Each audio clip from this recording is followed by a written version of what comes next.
Bonsoir, bonsoir à tous et soyez les bienvenus donc à cette nouvelle édition des Jeudis du CLR, une édition pour laquelle nous avons le plaisir d'accueillir ce soir Caroline Eliachef et Céline Masson. Si vous tapez sur votre clavier « Observatoire de la petite sirène » comme je l'ai fait cet après-midi, vous risquez de tomber, figurant bien sûr en première position proposée par Google, vous risquez de tomber sur une alerte. Alerte Observatoire Petite Sirène. Qui vous alerte? Une flopée d'associations, parmi lesquelles on retrouve SOS Homophobie, une association féministe d'auto, support, trans, je ne sais pas trop ce que ça veut dire, Nous Toutes, Because, Transsanté France, le planning familial, SOS Papa. Et contre quoi ces associations vous alertent-elles? Eh bien, contre les agissements de l'Observatoire de la Petite Sirène, dont elles dénoncent pêle-mêle les liens avec la mouvance extrémiste, la présence en son sein de militants royalistes, des anti-avortements, des anti-féministes, des anti-PMA, la Manif pour tous, des associations familiales catholiques, bref, ils affirment dans cette alerte que, de toute façon, la petite sirène, l'observatoire de la petite sirène risque de tomber sous le coup de la loi, car faisant la promotion des thérapies de conversion, avec bien sûr des références au Code de la santé publique et au Code pénal. Un adolescent dirait aujourd'hui, nous la font à l'envers. Parce que ce sont ces mêmes pétitionnaires qui ont empêché, par la violence, la tenue de réunions à Bruxelles, à Paris, et qui ont perturbé la présentation de travaux scientifiques, eux. La teneur de ces prétendues alertes et l'ampleur des moyens mis en œuvre pour promouvoir ces croyances, ces ressentis prétendant se substituer à la science, ces actes militants dont Nathalie Hennis nous avait bien démontré à quel point ils dégradaient la recherche, cette ampleur révèle bien à quel point la raison est menacée. L'optimiste partagera les conclusions de Nathalie qui espérait que ce fatras de production médiocre, parce qu'ils se prétendent scientifiques, issu du militantisme académique, finirait bien par finir dans les poubelles déjà pleines de l'histoire intellectuelle. Mais il faudra les y pousser dans ces poubelles. Et c'est ce à quoi s'emploient nombre d'associations, d'universitaires, de scientifiques, parmi lesquels je citerai avec plaisir le laboratoire d'analyse des idéologies contemporaines et aussi, bien entendu, l'Observatoire de la Petite Sirène. Parce qu'à l'opposé de ces croyances, les travaux de l'Observatoire de la Petite Sirène se réfèrent, et c'est le premier article de leur charte fondatrice, à une position d'universalisme défendant les valeurs du droit humain et la protection de l'enfance, avec bien sûr, anticipant les critiques qui pourraient leur être adressées, un article 4 dans lequel l'association réfute toute accusation de transphobie.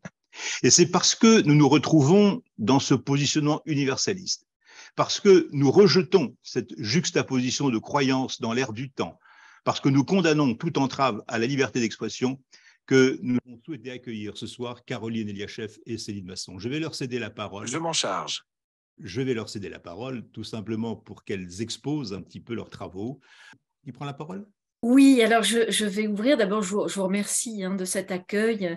Merci au CLR, merci à Jean-Pierre Maosto et vous-même, Gilbert Abergel.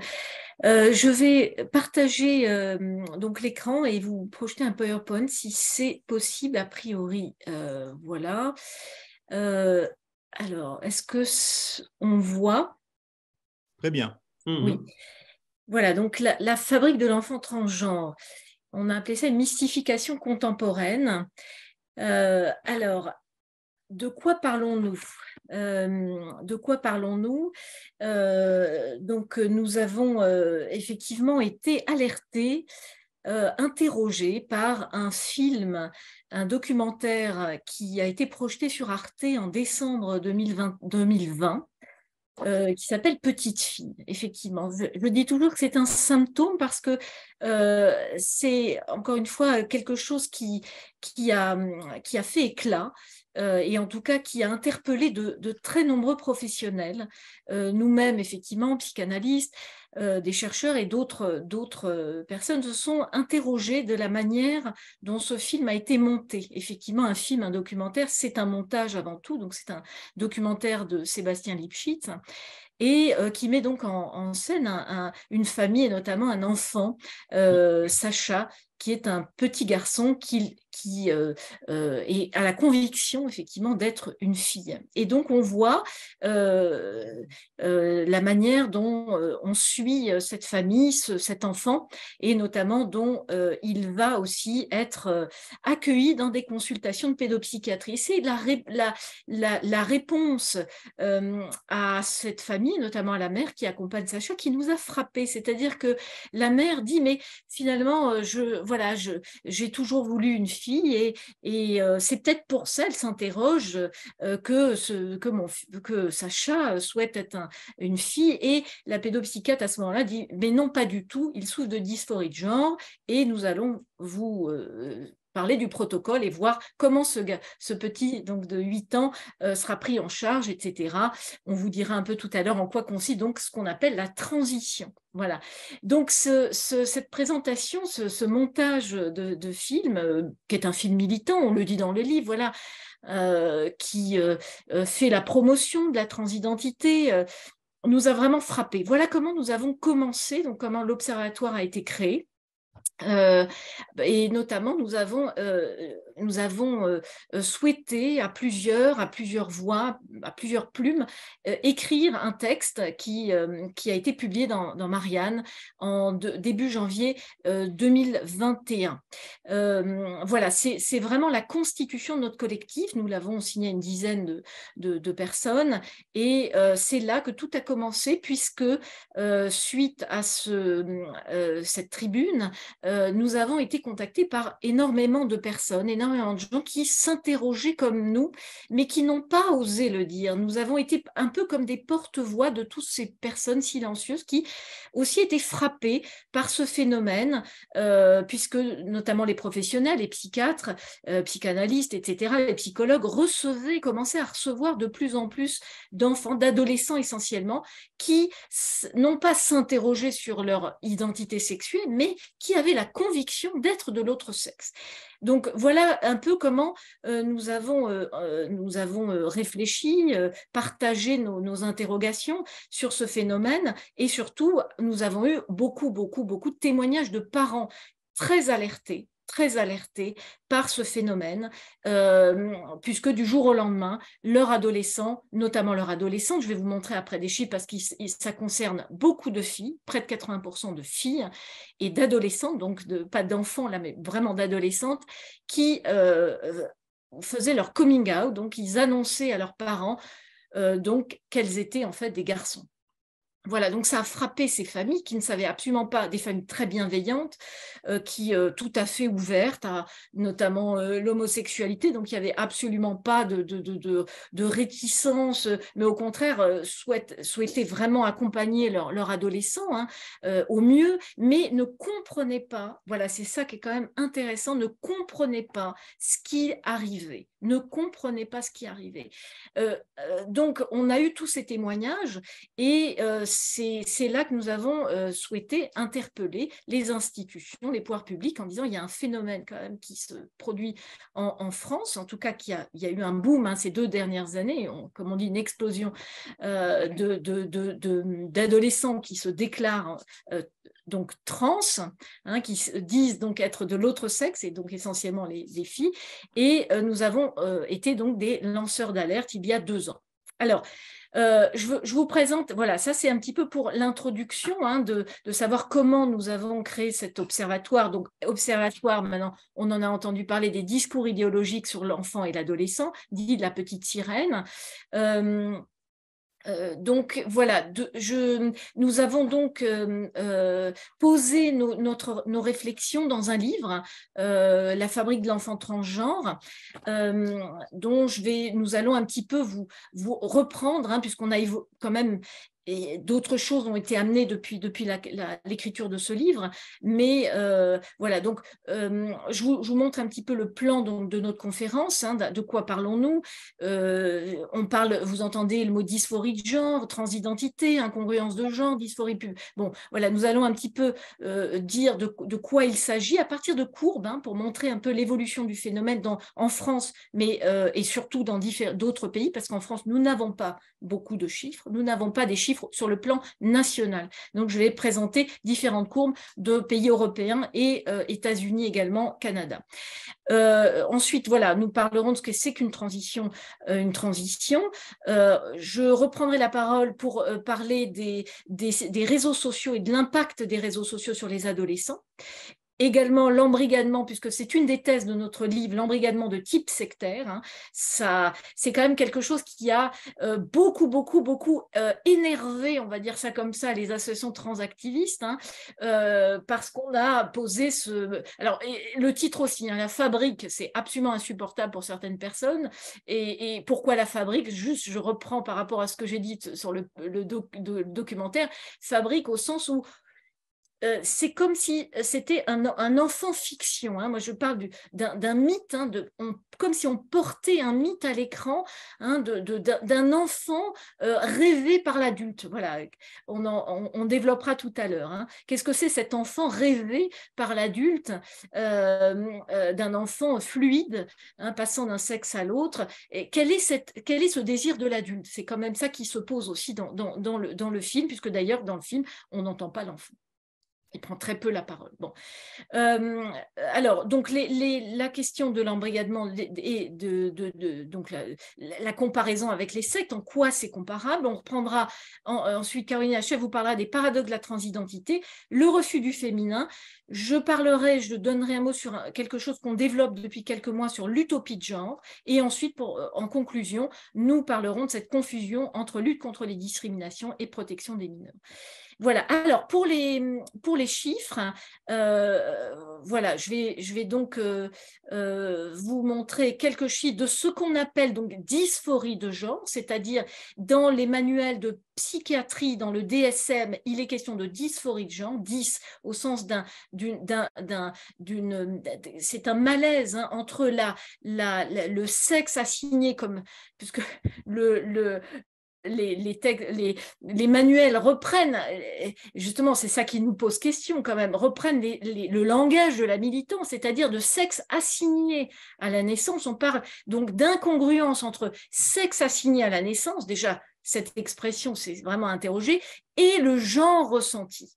Voilà, nous aurons au cours de cette conférence, nous serons amenés à reprendre ces questions de qu'est-ce qu'un genre ressenti, qu'est-ce qu'un sexe assigné à la naissance. Alors, il n'y a pas de sexe assigné à la naissance, c'est un sexe constaté à la naissance.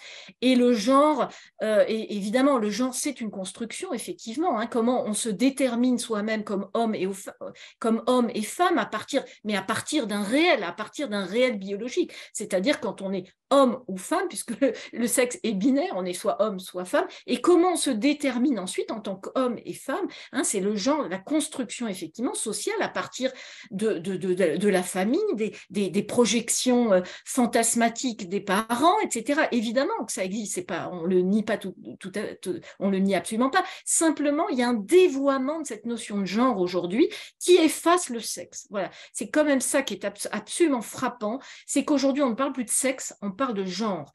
Et on dit, alors, je ne suis pas la seule à le dire, que le genre est un cache-sexe, mais aussi que le genre est une euphémisation aussi de la notion de sexe. Et on va voir en quoi c'est important, parce que aujourd'hui, on va parler de médecine du genre, vous voyez, où on biffe la notion de sexe.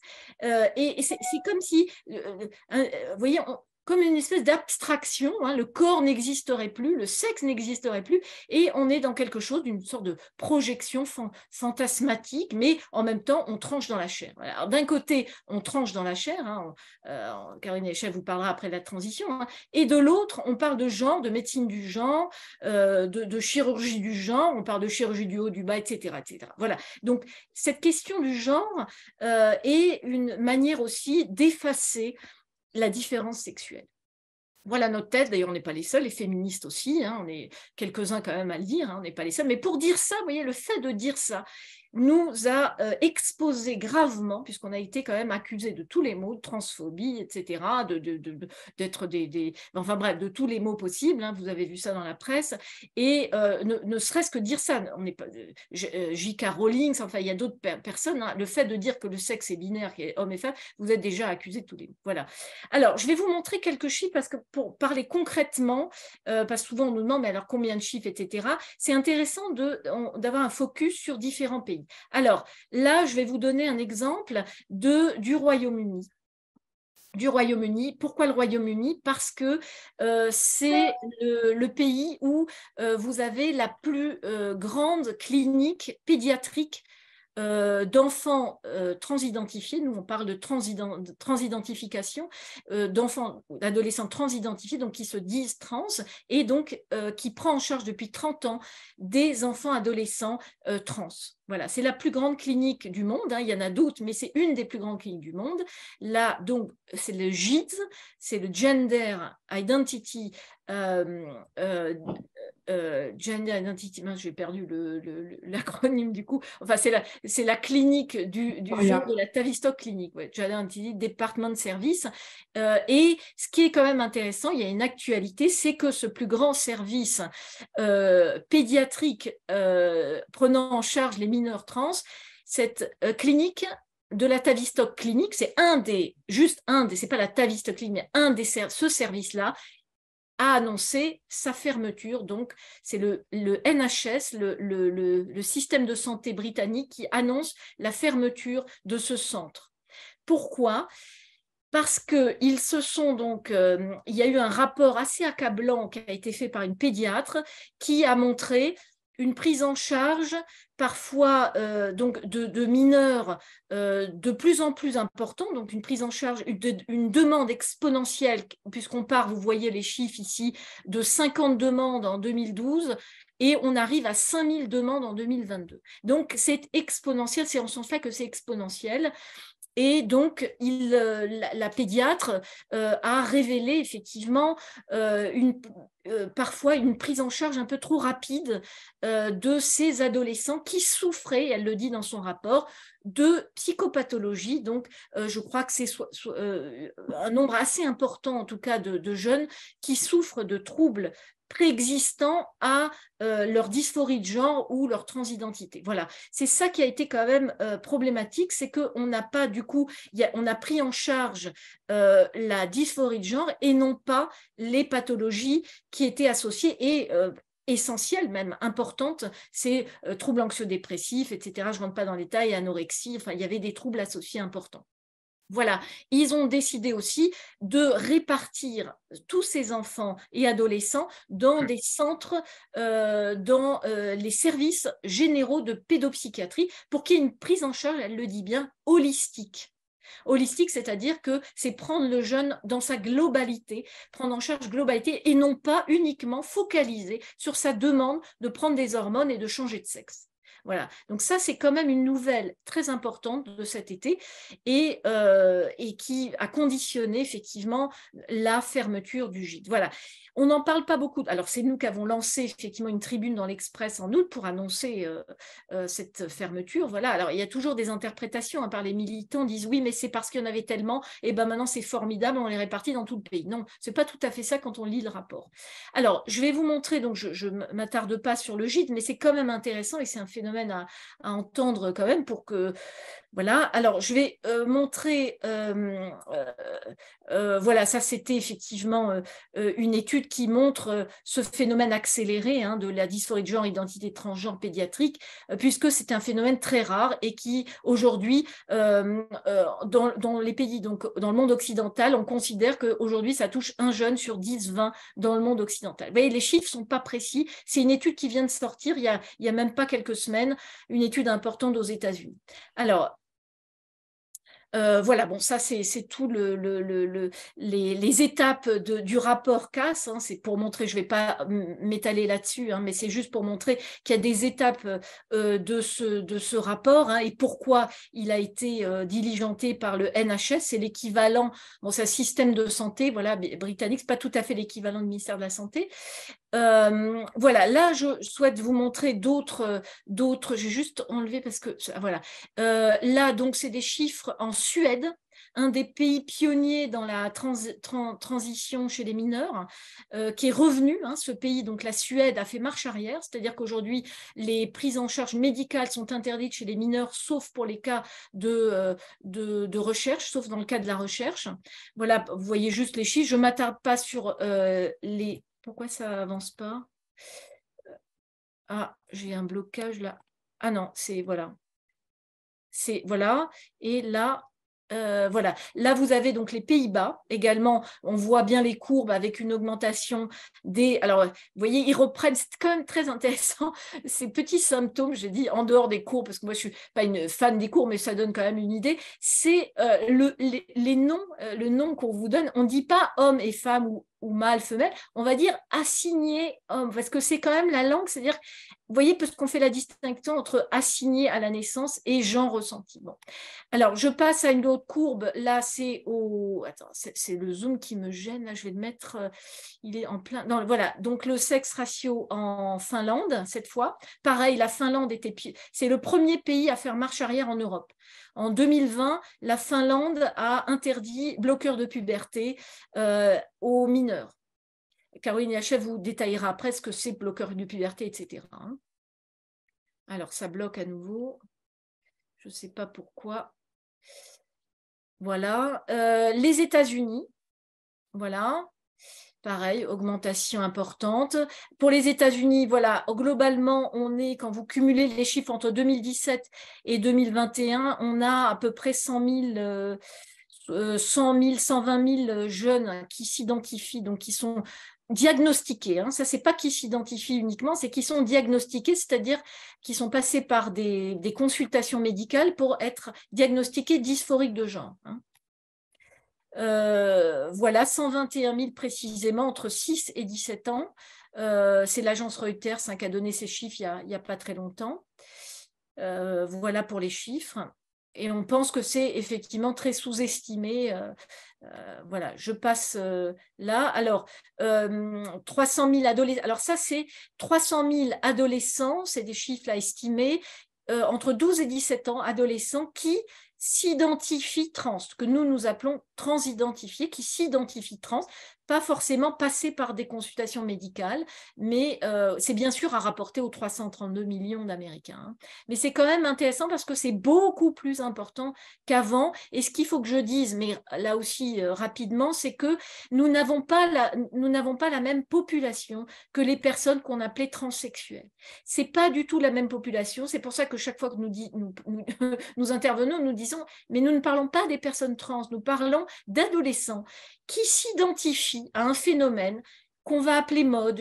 Il y a différentes façons de nommer ce phénomène. On va voir après pourquoi ils s'identifient, mais qui ne sont pas cette population, qui sont des trans, ces personnes transsexuelles, d'ailleurs qui n'ont jamais cherché à être médiatisées, etc., qui étaient souvent des garçons, c'était des petits garçons, entre 2 et 4 ans, qui étaient mal dans leur corps, qui se disaient des filles, qui pouvaient jouer à la poupée, etc. Ça ne veut pas dire que parce qu'on joue à la poupée, on est une fille, mais ces personnes-là, en tout cas, le disaient après coup. C'est-à-dire quand elles faisaient une transition adulte, à l'âge de 20, 30, 40 ans, disaient, mais oui, c'était petit déjà que j'étais mal dans mon corps, etc., que je n'étais née dans le mauvais corps. Parce que en fait, ces personnes-là disent ça. Ils parlent d'être nés dans un mauvais corps, mais vous voyez, ça a été appliqué à tous. C'est ça le problème, c'est qu'on a pris chez ces personnes qui réellement avaient une grande souffrance, des personnes qui souffraient et pour qui ça a été une solution dans leur vie de faire une transition médicale, effectivement. Mais ces personnes sont extrêmement rares. C'est un phénomène exceptionnel qui touche 0,00 et quelques % de la population. C'est vraiment un phénomène très exceptionnel. Ces personnes, d'ailleurs, n'avaient pas de réseaux sociaux. Ils le savaient. Ils n'avaient pas besoin de réseaux sociaux pour savoir qu'ils n'étaient pas dans entre guillemets le bon corps. Mais tout ça a été récupéré quand même par le transactivisme pour l'appliquer à des adolescents qui aujourd'hui ne sont pas trans, en tout cas pour la grande majorité, parce que 4 sur 5 ne sont pas trans et vont effectivement après l'adolescence, se réconcilier avec leur sexe biologique, comme on dit, vous voyez, il faut utiliser ces termes, et être de nouveau en harmonie et bien dans leur corps. Mais dire ça, déjà, je ne vous dis pas à quel point, quand on dit ça, on peut être déjà accusé de tous les maux. Mais bon, je vous dis ce qui est, puisque s'il y a des études qui sortent et qui le disent.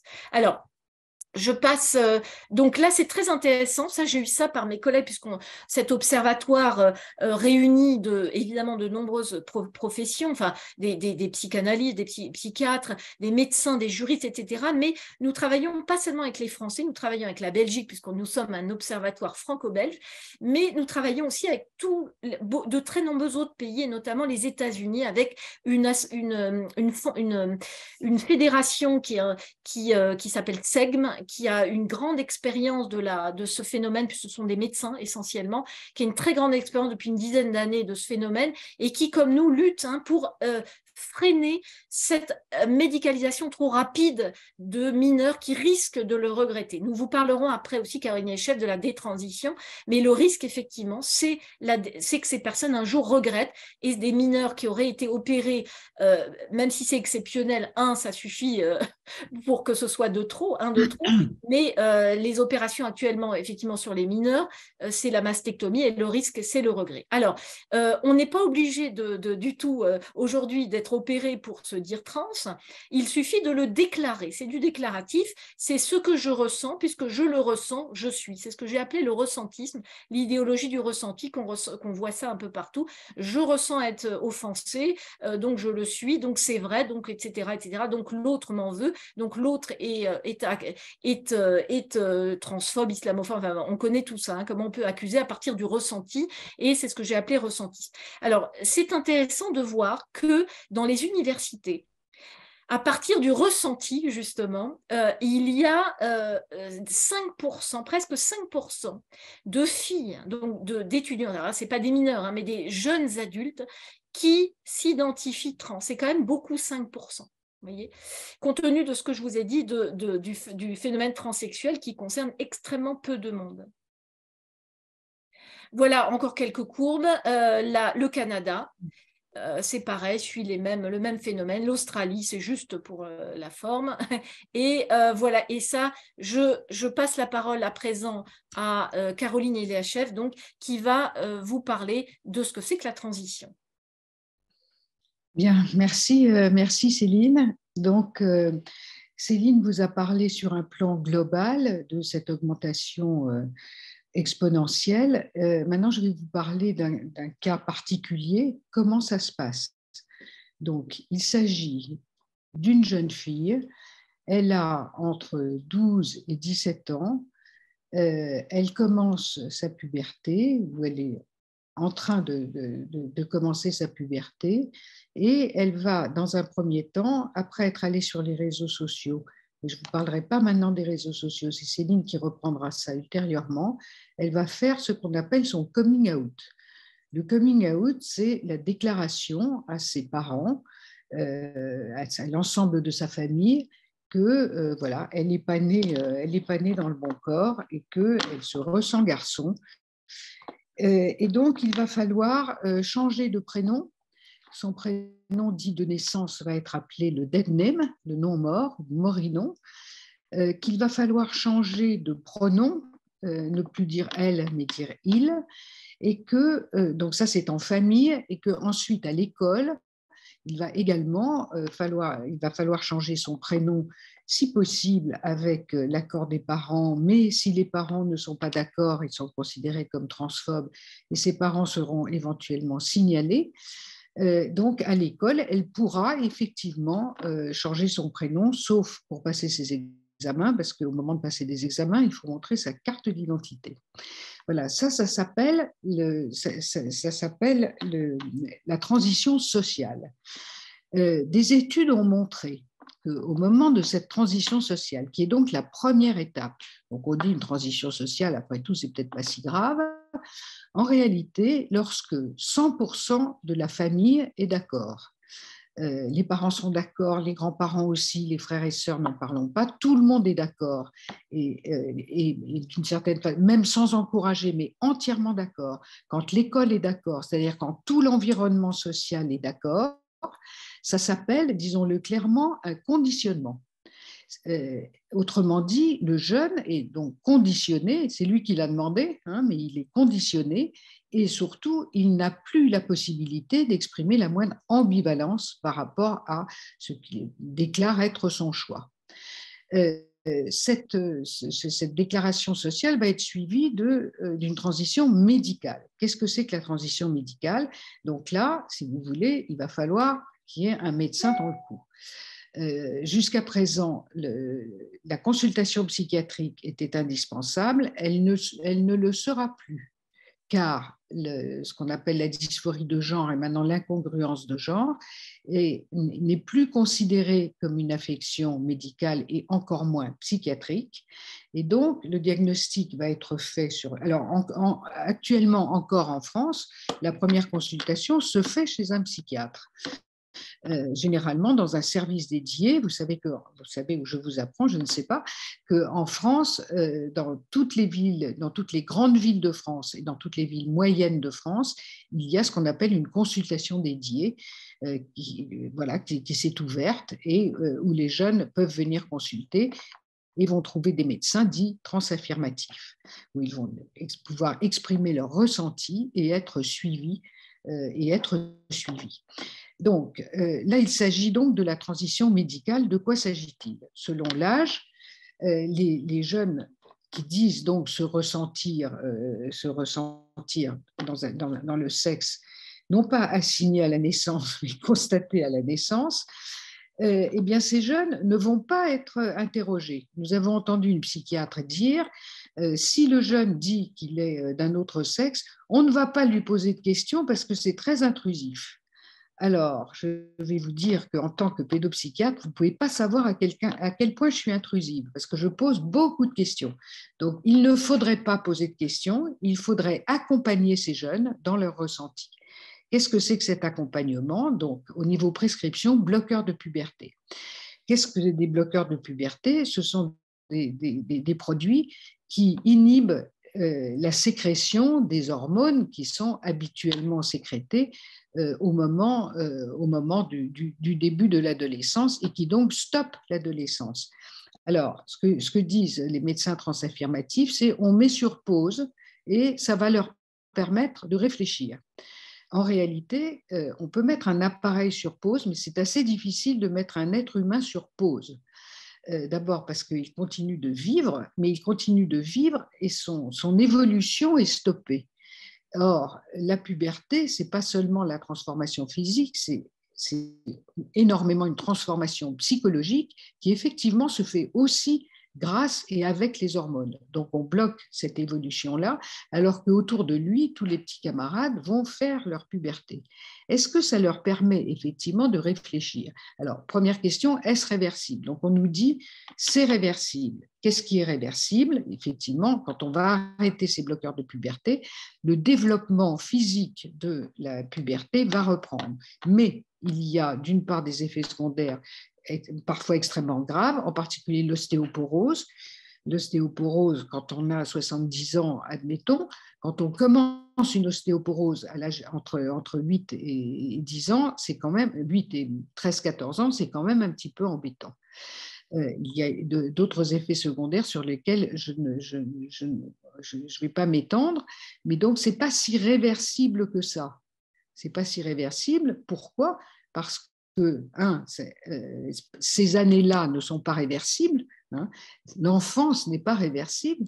Les années qu'on passe sous bloqueur de puberté, ça ne sera pas réversible. Et surtout, et c'est le point le plus grave, c'est que les enfants qui ont été mis sous bloqueur de puberté vont tout droit vers la prescription d'hormones croisées. Voilà, c'est comme s'ils étaient lancés sur une autoroute qu'on ne peut plus arrêter. Et les études montrent qu'effectivement, la majorité des jeunes qui ont été mis sous bloqueur de puberté vont aller vers les hormones croisées. Alors qu'un autre mode de prise en charge, encore une fois, il s'agit de jeunes qui souffrent, c'est des jeunes pris en charge, essentiellement sur le mode psychothérapique, mais éventuellement avec d'autres choses autour, parce que la psychothérapie seule peut être considérée comme insuffisante. Il faut une prise en charge à la fois sociale, médicale, en tout cas psychothérapique. Les jeunes donc qui attendent de cette façon-là, 70 à 90% d'entre eux,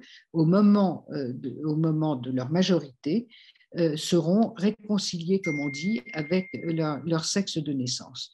Donc, les bloqueurs de puberté ne sont pas aussi irréversibles, ne sont pas aussi réversibles qu'on le dit, et surtout conduisent tout droit à la prescription d'hormones croisées, testostérone chez les filles, hormones féminines chez les garçons. À partir de là, à partir de là, on est déjà encore plus dans l'irréversibilité. C'est-à-dire que, alors, premièrement, chose très importante, la fécondité, hein, donner des hormones croisées, ça ne fait pas du bien.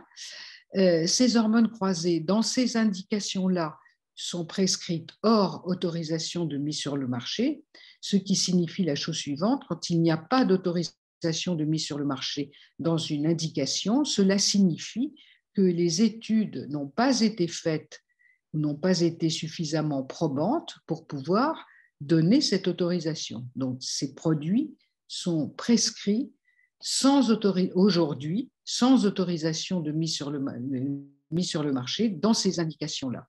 Donc, il s'agit encore, alors que ça dure depuis X années, il s'agit encore d'expérimentation. Donc, les jeunes qui sont embarqués dans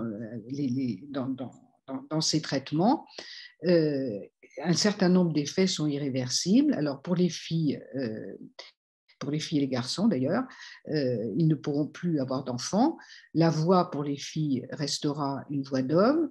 Elles vont éventuellement perdre leurs cheveux, avoir de l'acné et plus tard, des années plus tard, toutes sortes de problèmes thromboemboliques, cancéreux, etc., etc.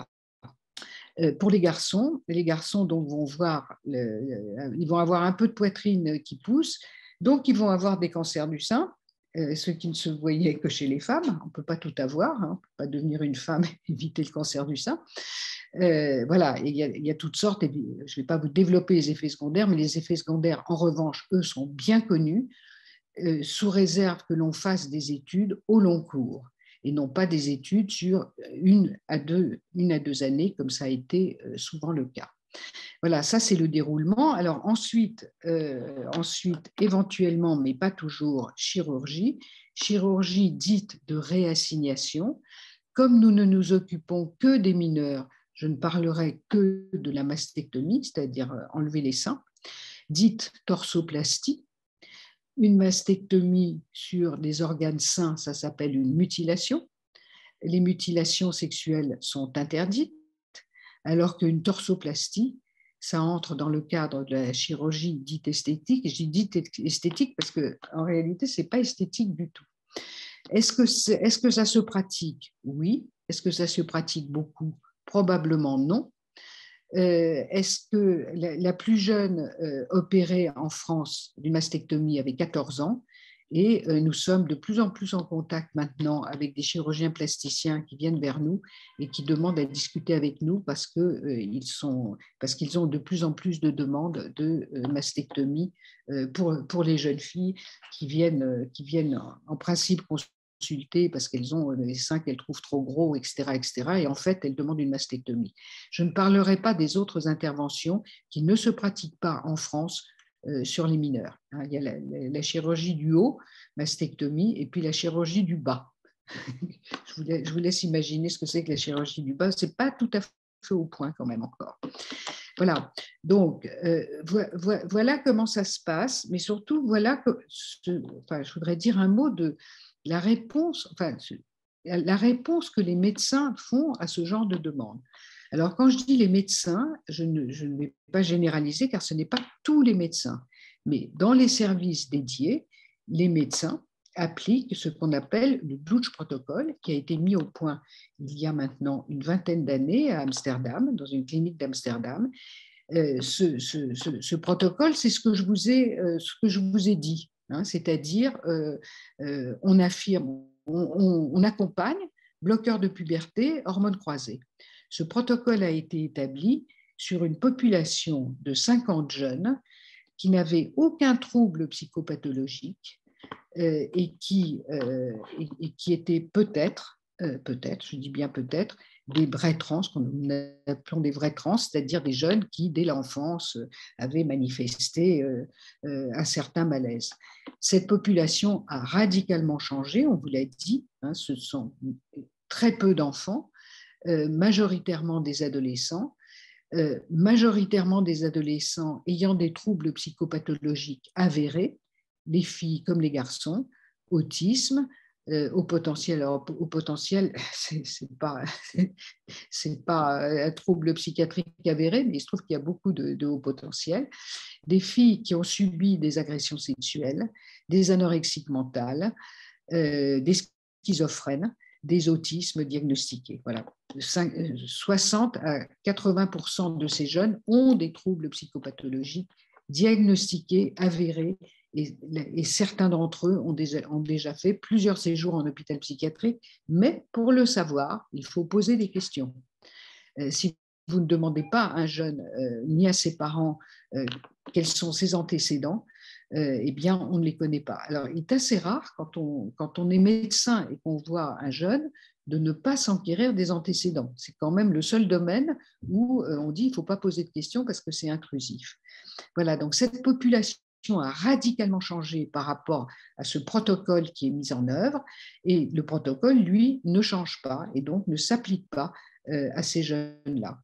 Plus tard, environ 5 à 10 ans plus tard, un certain nombre d'entre eux vont, ce qu'on appelle, détransitionner.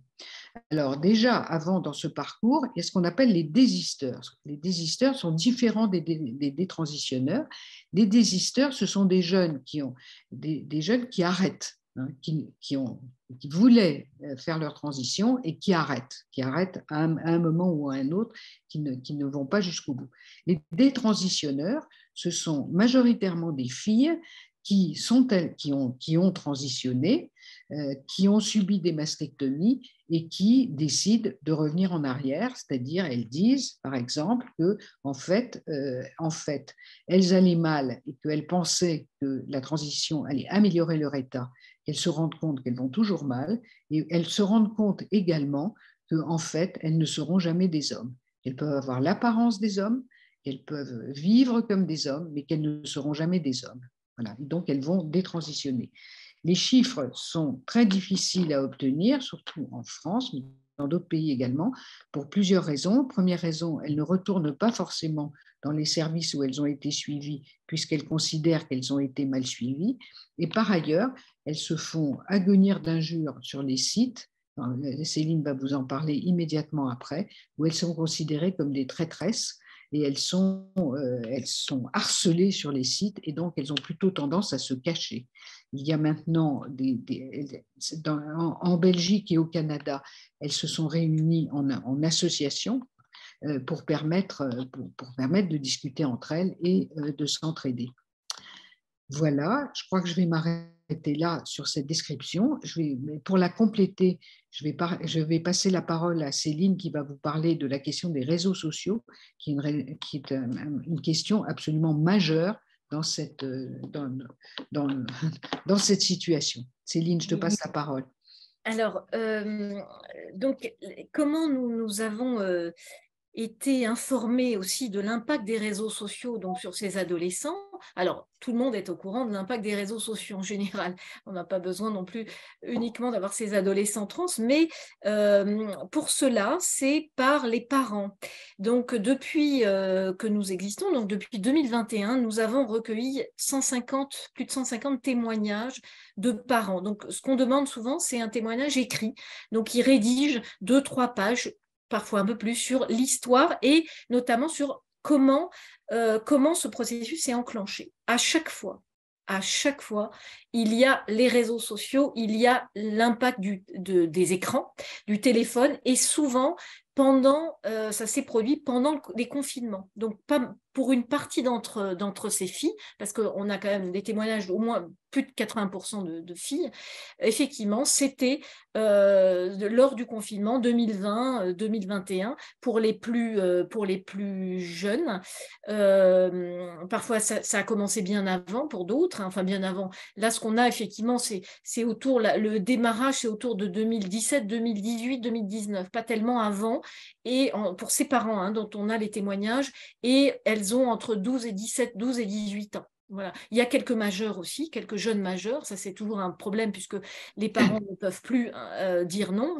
S'ils veulent faire un changement à l'état civil de prénom ou un changement ou une hormonothérapie, effectivement, ces jeunes peuvent le faire. C'est tout le gros problème dans le collectif des parents d'hypomonie, c'est ces parents qui ont des jeunes majeurs et pour lesquels ils ne peuvent rien faire. souvent rien faire. C'est très, très inquiétant. Parce que ces jeunes vont mal. Hein, souvent, en plus, ces jeunes vont mal. Voilà. Donc, nous avons eu ces témoignages et à chaque témoignage, effectivement, il est question des réseaux sociaux. Alors, c'est ce qui nous a permis d'avancer les 12 points qui accréditent la thèse d'un embrigadement idéologique de type sectaire. On parle de radicalisation, effectivement, à l'adolescence, donc un phénomène de...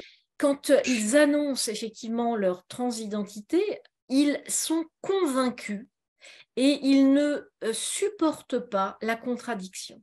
Si les parents leur disent « mais tu devrais réfléchir » ou « attends un petit peu », ils sont traités de transphobes ou, voire même, c'est plus rare mais c'est arrivé, vont porter plainte au commissariat de police pour maltraitance. C'est ce qu'on leur dit de faire aussi sur les réseaux sociaux puisqu'ils vont être influencés. Voilà le gros problème aussi, c'est les influenceurs sur les réseaux sociaux. Vous avez eu récemment, il y a quelques semaines, un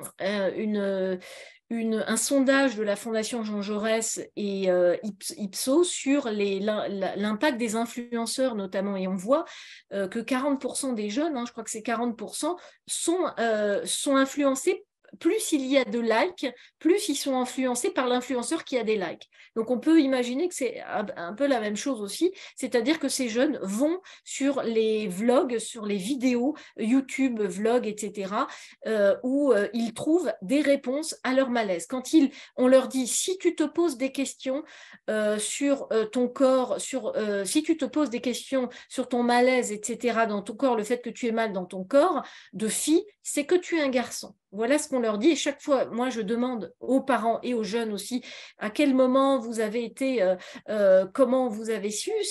Et les jeunes ont pu me dire, certains jeunes ont pu me dire, effectivement, j'ai tapé sur Google mal dans son corps, fille mal dans son corps, et la réponse qui venait souvent, c'était c'est parce que tu es sûrement trans. Voilà, ou tu es un garçon ou tu es trans.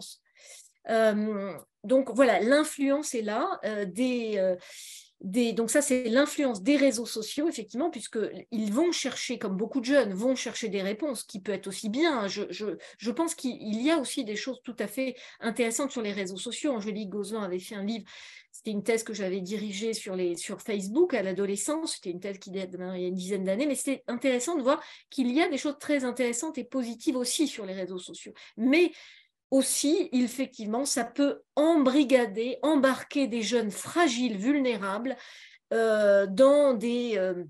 là, le gros problème, c'est quoi? C'est le risque, effectivement, de médicalisation. Encore, quand ils font une transition sociale, et encore, parce que quand on est sur les rails, il y a un film suédois qui s'appelle Transtrain, quand on est sur les rails, c'est-à-dire quand on change son prénom, on est souvent embarqué vers une transition aussi médicale. Bon, c'est ce que disent les études aussi, notamment Kenneth Zucker et d'autres. Alors, les 12 points donc qui accréditent la thèse de l'emprise sectaire à partir justement des réseaux sociaux. Premièrement, c'est l'élection et l'appartenance à une communauté. Le sentiment d'appartenance donc à un groupe marginalise la personne transgenre. On est élu donc dans une communauté. Et c'est souvent aussi la recherche des jeunes qui peuvent se sentir isolés dans leur malaise. Ils sont mal et ils vont vraiment mal. Ils sont en souffrance, ils cherchent des solutions.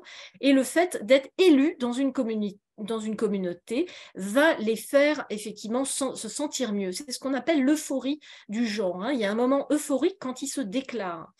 D'ailleurs, justement, ce qu'elle vous disait, Caroline, c'est qu'en sortir est vécu par ces jeunes aussi avec effroi et culpabilité, parce qu'ils ont peur ils sont considérés comme des hérétiques, ils sont considérés comme des traîtres à la cause transaffirmative, voire transactiviste, et continuent à subir en sortant de là des pressions du groupe.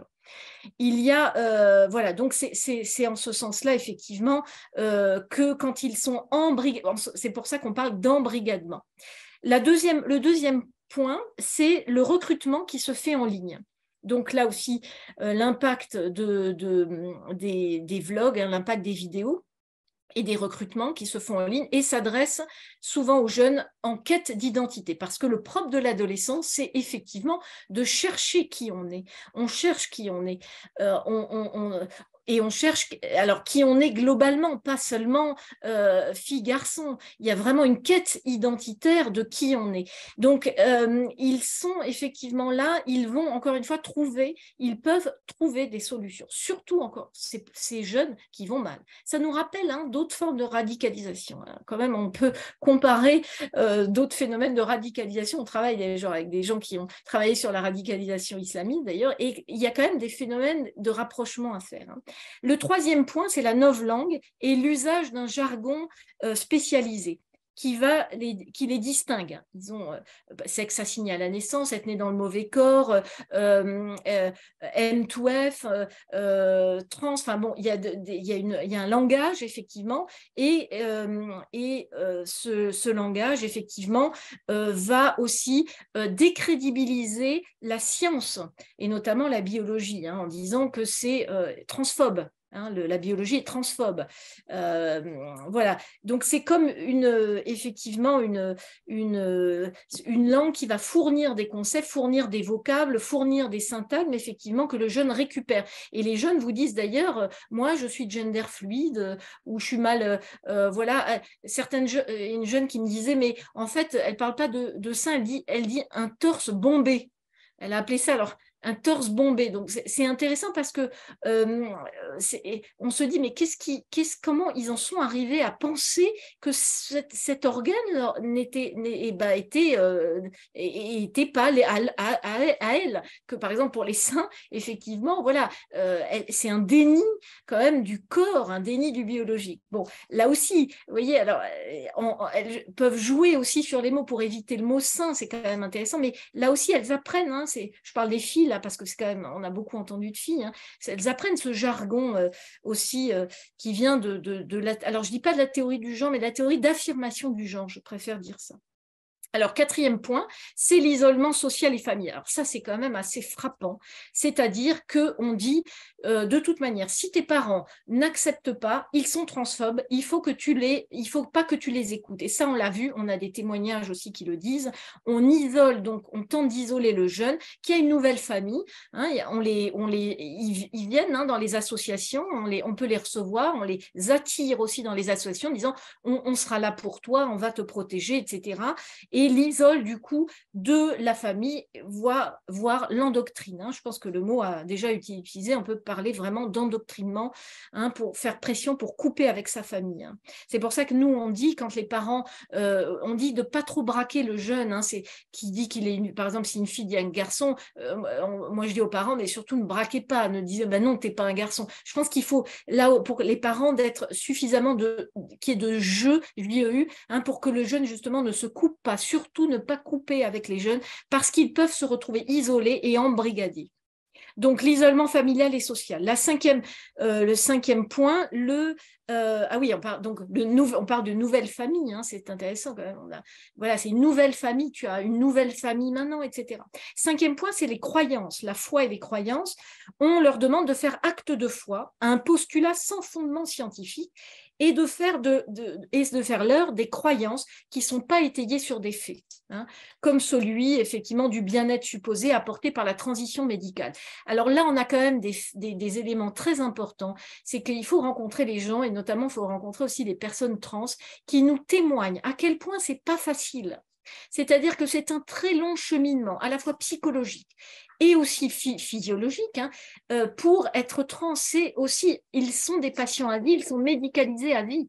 Donc, ils nous disent à quel point c'est difficile. Je vous parle de certaines personnes qui ont créé des collectifs, notamment l'être trans, qui ne sont pas alignés sur les LGBT, etc., et qui ne comprennent pas ce qui se passe actuellement. Ils disent, mais ces personnes ne sont pas trans, ces adolescents ne sont pas trans, et il faut absolument que nous en disions quelque chose, à quel point être trans, c'est difficile. Il y a des modifications corporelles, etc. Pour eux, ça a été une solution. Vous voyez, c'est pour ça que nous, on dit, on n'intervient pas sur les adultes qui souhaitent faire ces modifications, mais juste pour dire que ça a pris du temps psychiquement, il a fallu une maturité psychologique pour advenir trans, pour faire cette transition. Donc, quand à 14-15 ans, ils se déclarent et ils veulent tout de suite des hormones, quand je dis tout de suite, c'est 1 an, mais même 1 an, c'est rien. Ou à 15 ans, vouloir tout de suite des hormones, une mastectomie, ou à 16, 17, et même à 20 ans, ça reste compliqué et ça reste prématuré compte tenu de la maturité psychique de ces jeunes. de l'immaturité encore parfois de ces jeunes et du temps nécessaire qu'il faut pour grandir. Voilà. Alors ça, c'était la foi et les croyances. Le 6e point, c'est le déni de la science, de la biologie. Bon, ça, vous avez eu écho sur les réseaux, dans la presse aussi, comment certains qui ont voulu faire des conférences sur la biologie, la question des sexes, etc., ont été interdits, comme nous, des conférences interdites, vilipendées, etc. Donc le déni de la biologie en faveur d'une doxa, qui est soutenu par un certain nombre de militants académiques aussi, il faut le dire. C'est-à-dire que l'université peut aussi avoir son lot de militants qui vient soutenir aussi le transactivisme. Donc, on constate également un dégoût du féminin chez les adolescents et chez les adolescentes qui vont s'identifier aux signifiants transgenres. D'ailleurs, elle dit, c'est intéressant, ces adolescents ne disent pas « je veux être un homme ». D'abord, elle dit « je suis un garçon », mais elles ne disent pas « homme », elle dit « je suis un garçon ». Je suis un garçon, pas je suis un homme. C'est intéressant aussi. 7e point, c'est l'affirmation. Donc, l'affirmation est fondée sur l'auto-identification et l'autodétermination. Voilà une certaine propagande, c'est la question de l'autodétermination. C'est-à-dire qu'on considère, alors autant chez les adultes, il n'y a aucun problème d'être autodéterminé. Chaque adulte s'autodétermine comme il veut, si ce n'est que quand même, il y a aussi le collectif. Être désarrimé du collectif, je trouve que c'est aussi quand même un problème. Mais bon, disons que chacun s'autodétermine en tant qu'adulte, en accord ou pas avec la société, le collectif. Mais là, chez des adolescents, qu'on s'autodétermine et qu'on va donner crédit à l'autodétermination pour lui permettre cette transition est un vrai problème qu'on dénonce et c'est pour ça notre alerte vient vraiment de là, de la question de l'autodétermination. Donc c'est un procédé pseudo-démocratique et libertaire qui prétend que chacun devrait définir son identité. Mais en réalité, ces croyants préconisent l'adhésion à l'identité de genre. Voilà encore un syntagme identité de genre qui a posé problème, puisque vous savez que la loi qui est passée sur les thérapies conversion, heureusement qui a été thérapie interdite et fort heureusement, mais qui ne concernait pas les personnes trans, mais les personnes homosexuelles. Et ils ont associé identité de genre à les agressions contre les personnes homosexuelles. Donc, identité de genre est associée à orientation sexuelle, ce qui quand même pose problème parce que ces deux choses, il nous semble quand même très différentes. D'ailleurs, j'ai oublié de vous dire une chose, c'est que ces adolescentes, je vous parle là du corpus des témoignages que nous avons, donc là c'est quand même notre corpus de 150, il y a beaucoup de jeunes, de filles qui se disent homosexuelles, c'est-à-dire qu'elles pensent, là aussi c'est un long cheminement l'homosexualité, mais elles pensent qu'elles sont attirées par d'autres filles, et on se dit, on n'est pas les seuls, il y a Abigail Schreier, d'autres, Lisa Littman, etc., qui pensent qu'effectivement il y a aussi un refus, une homophobie peut-être intériorisée, un refus de l'homosexualité. Donc les féministes le disent, etc. C'est vraiment les femmes, les associations lesbiennes nous le disent aussi. Il y a vraiment un refus de l'homosexualité chez certaines filles. Alors l'affirmation, 8e point, la victimisation et l'inversion victimaire. Donc la transphobie, ça maintenant on en sait quelque chose. Depuis l'écriture du livre, on l'avait pas vécu, mais maintenant on l'a vécu en direct. Là, ce que c'est qu'être accusé de transphobie, c'est un argument, maintenant on a compris, parce qu'on leur dit, mais on est transphobe, donnez-nous des preuves qu'on est vraiment transphobe. Bon, pour l'instant, on n'en a pas. Mais voilà, c'est le fait de refuser, alerter pour des jeunes mineurs, ce serait transphobe. Alerter le fait qu'une médicalisation trop rapide, c'est transphobe parce qu'on considère que ces personnes souffrent et c'est souvent les adultes qui disent souffrir, pensent qu'il faut que ces jeunes ne souffrent pas. Il y a comme une projection qui se fait des adultes trans sur ces mineurs. Vous voyez, sans réflexion, sans prendre le temps. D'ailleurs, ces personnes ne sont pas psy non plus. Donc, qu'est-ce qui fait qu'elles affirment ça? Vous voyez, bon. En tout cas, la transphobie est un argument de poids pour faire valoir leur victimisation au sein de la société. Les autres sont transphobes, nous oppriment et nous haïssent. Nous devons donc faire valoir nos droits et les imposer en tant que victimes. Or, ce sont des projections. Ils nous semblent paranoïaques, puisqu'en réalité, ce sont eux qui rejettent et ceux qui ne sont pas comme eux. Voilà. Donc ça, c'est la question de la victimisation. Le 9e point, c'est les pressions exercées sur les proches, la menace suicidaire. Alors là, la première fois qu'on a entendu, c'était un père suisse qui nous racontait dans une consultation médicale quand il a amené sa fille de 15 ans, le médecin affirmatif lui dit « Mais vous voulez une fille morte ou un garçon vivant ?» J'ai cru que c'était en Suisse. Je pensais que ça, c'était ensuite dans cette consultation. On s'est rendu compte après que c'est le credo des militants, en fait, pour dire, voilà, si en fait, vous n'accédez pas à la demande, votre jeune va se suicider. C'est la chantage au suicide. C'est une stratégie rhétorique donc, qui consiste à dramatiser afin d'obtenir l'assentiment de la famille. Ça ne veut pas dire qu'il n'y a pas de tentative de suicide, mais elle n'est pas forcément liée uniquement à la dysphorie de genre ou à la transidentité, elle est liée au malaise du jeune qui est à prendre en compte. Voyez, et pas en leur disant tu vas faire ta transition, ça ira mieux. D'ailleurs, ce n'est pas toujours le cas, et ça aussi, on a des témoignages en ce sens-là. 10e point, et ça j'irai plus vite, les stigmates, les blessures infligées sur le corps. C'est quand même intéressant, les stigmates sur la poitrine, hein, puisqu'elles sont, quand ces filles sont mastectomisées. Donc, il y a des stigmates donc, au niveau de la poitrine.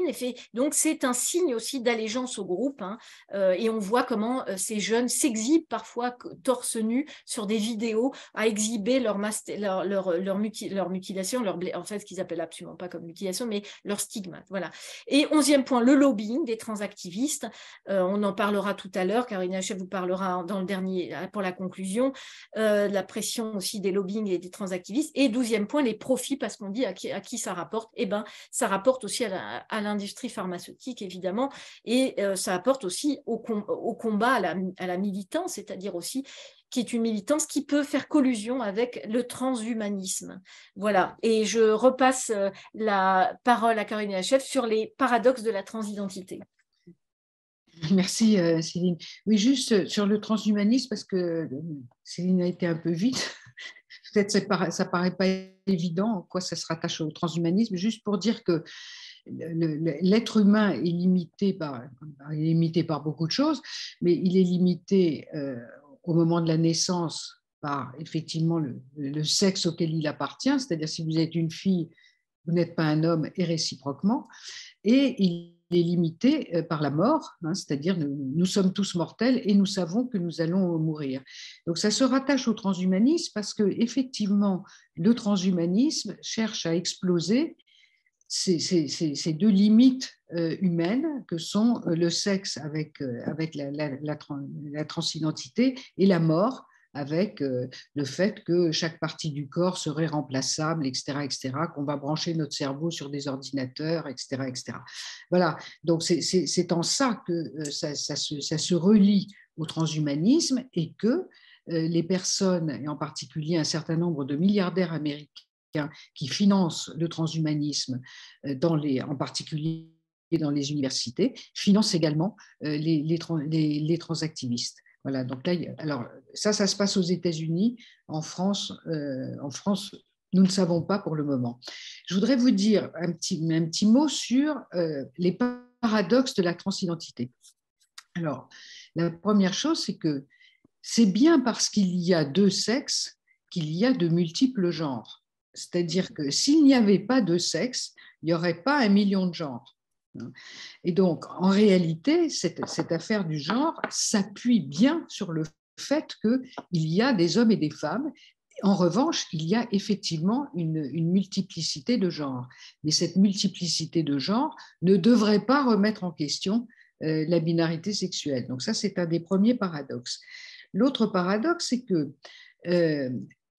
c'est ce qu'on appelle donc maintenant l'incongruence de genre. Donc on nous dit c'est absolument pas une maladie, c'est pas du tout une maladie. Si les jeunes vont mal, c'est parce que la société ne les accepte pas comme ils sont. Donc ça n'est pas l'incongruence de genre qui serait une maladie, ça serait la réponse de la société qui les rendrait malades. Il n'empêche que ce sont quand même des personnes qui ont absolument besoin de la médecine et qui vont avoir besoin de traitements à vie. Donc, c'est assez paradoxal de dire qu'on n'est pas malade, mais qu'on va avoir besoin de traitements à vie remboursés par la sécurité sociale. Différence énorme avec les homosexuels qui ne demandent strictement rien à la médecine et qui même ne demandent rien à personne, sinon qu'on leur foute la paix.